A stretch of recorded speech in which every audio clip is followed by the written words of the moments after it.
Samantala, narito na po ang update tungkol sa mga programa ng kasalukuyang administrasyon dito sa Mr. President on the Go. Una na po riyan, personal na ininspeksyon ni Pangulong Ferdinand R. Marcos Jr.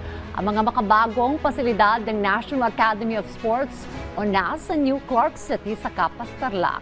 Ito po ay bilang bahagi ng patuloy na pagtutok ng administrasyon sa pagpapahusay ng mga atletang Pilipino.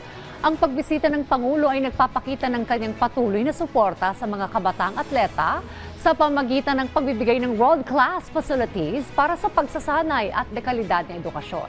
Sa pag-ikot, ininspeksyon ng Pangulo ang mga pasilidad sa ilalim ng Phase 1 na kasalukuyan ng ginagamit, kabilang Academic and Administration Building at ang Multi-Sports Gymnasium.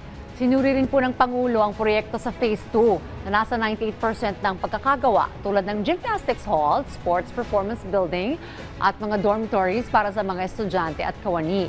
Kasama po ng Pangulo sa pag-inspeksyon si Education Secretary Sonny Angara na tiniyak ang patuloy na suporta sa mga mag-aaral na atleta sa pamagitan ng pagbibigay ng mas malaking training venue. May direktiba naman po ang Pangulong Marcos Jr. sa Department of Education na higit pang palakasin at paghusayin ng sport sa bansa. Ayon naman kay NAS Executive Director Associate Professor Francis Carlos Diaz, malaking inspirasyon para sa mga estudyante ang pagbisita ng Pangulo.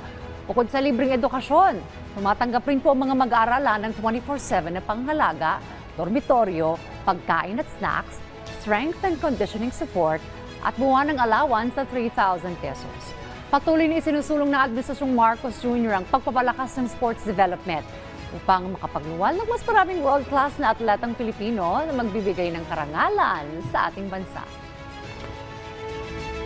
Atin po muna ang ating update ngayong umaga. Abangan ang susunod nating tatalakayin tungkol pa rin sa mga programa ng kasalukuyang administrasyon dito lang sa Mr. President on the Go.